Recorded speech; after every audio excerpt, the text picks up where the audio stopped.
இந்த கோயில கட்டினதே என் மாப்பிள்ள தான். அவர் வந்ததுக்கு அப்புறம் தான் பூஜை நடக்கணும். அது மட்டுமா இப்ப சாமிக்கு சாத்தியமே லட்ச ரூபாய் தங்க தவறும். அது கூட என் கணவர் செஞ்சு போட்டதுதான்.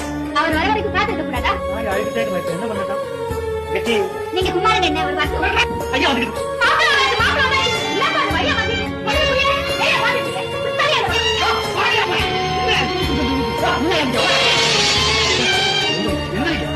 ஐயா தங்க கவசம் போடுற பாக்குறதுக்கு 10 மைல் கால் விடுக்க வந்து காத்துருக்கீங்க.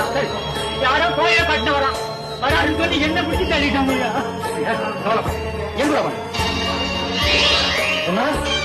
பூஜை நடக்கல. நீங்க வரலன்னு நாங்களாம் பூஜை நிறுத்தி வச்சிருக்கோம்.